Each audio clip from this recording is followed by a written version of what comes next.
Young and the Restless, a mother's love gone rogue, it cannot be overstated that the women of Genoa City are not shrinking violets. Time and again, the men of GC wrongfully assume that is the case.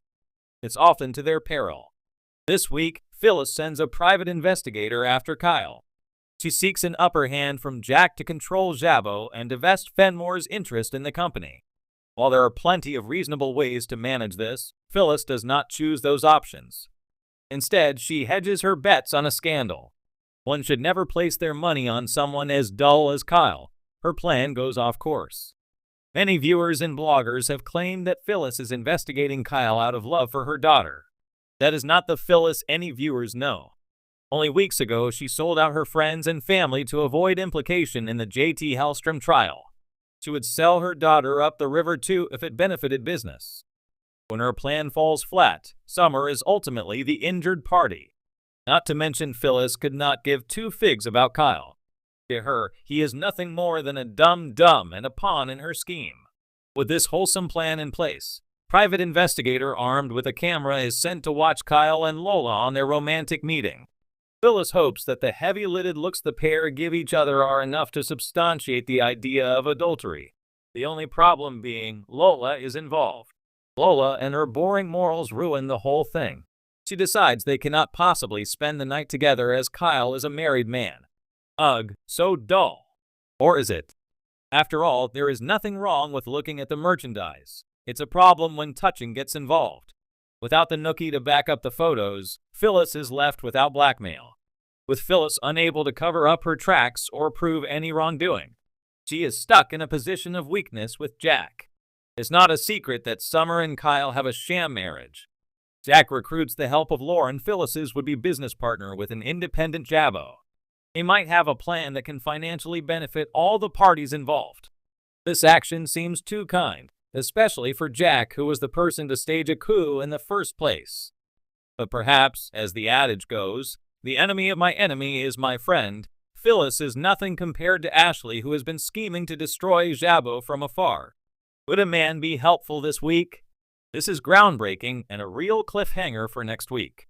How will Jack bail everyone out and save Jabbo once and for all?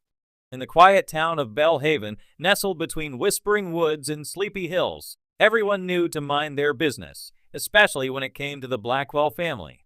The Blackwells lived in a towering Victorian manor on the outskirts, hidden beneath ivy-covered walls and guarded by silence.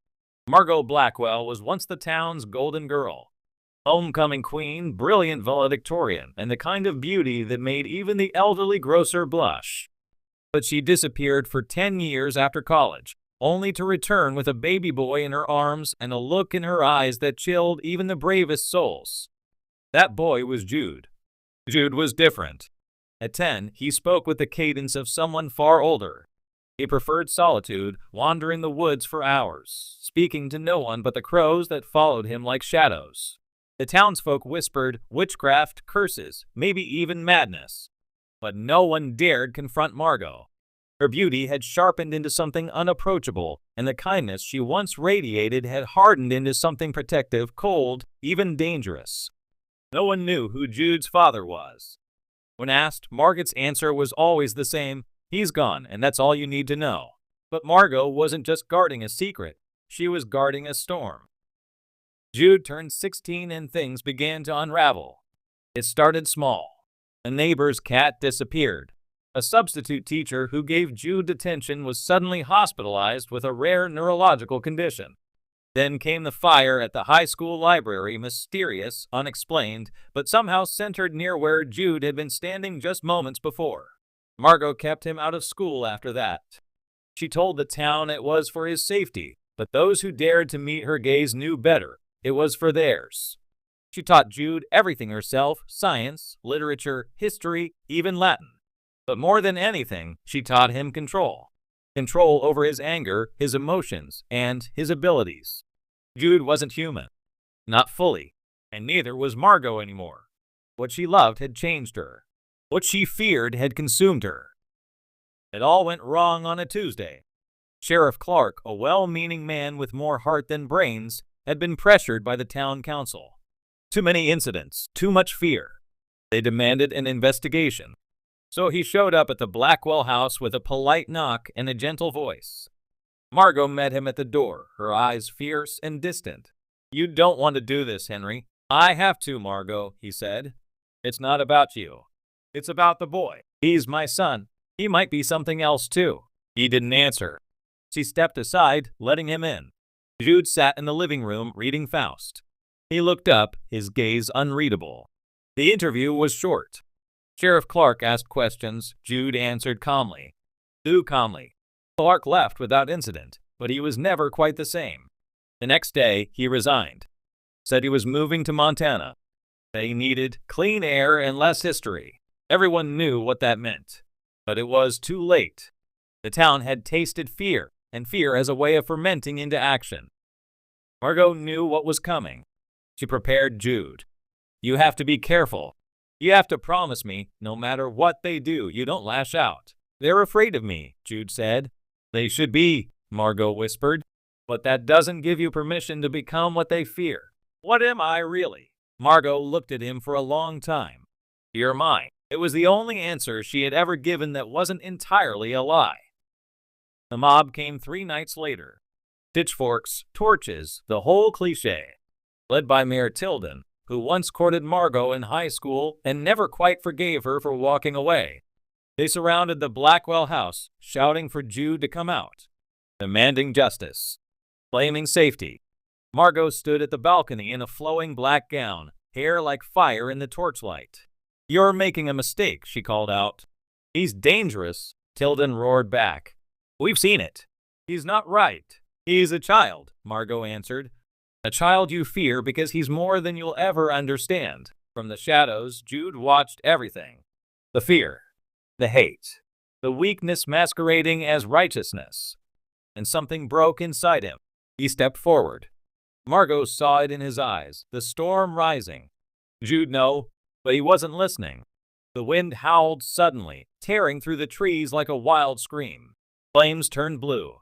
The earth trembled. The mob stepped back. Margot descended from the balcony and stood between Jude and the town. Stop this, she said to him. Right now. They'd kill me if they could, Jude said quietly. But they can't, Margot whispered. That's the difference. That's your power. Mercy is what makes us more than them. You taught me to survive. I also taught you to love. His eyes burned like stars collapsing. What if that love is what makes me weak? She reached out and touched his cheek. No, that love is what makes you mine. What happened next would be debated for years. Some say Jude raised his hand and the earth split open, swallowing half the mob. Others say he vanished in the mist, taking Margot with him, leaving only silence behind. The truth? Jude looked at his mother one last time and then turned to the crowd. I forgive you, he said. And then the fire died. The wind fell still. The night returned to normal. But the townsfolk never did. Margot and Jude disappeared after that. The house stood empty, aging with the seasons. Sometimes people swore they saw a boy walking in the woods or a woman in black standing at the edge of the lake. But no one ever got close. In time, the legend of the Blackwells became just another ghost story. Something parents told children to keep them out of the woods. But deep down, Belle Haven remembered. Because Margot Blackwell had loved her son with a fire too bright to burn out quietly. And that love, twisted, fierce, unrelenting, had left its mark on the town forever. A mother's love can save you. But when it goes rogue, it can change the world. Let me know if you want a sequel or want this converted into a different style, screenplay, short film, novel intro, etc. In time, the legend of the Blackwells became just another ghost story. Something parents told children to keep them out of the woods.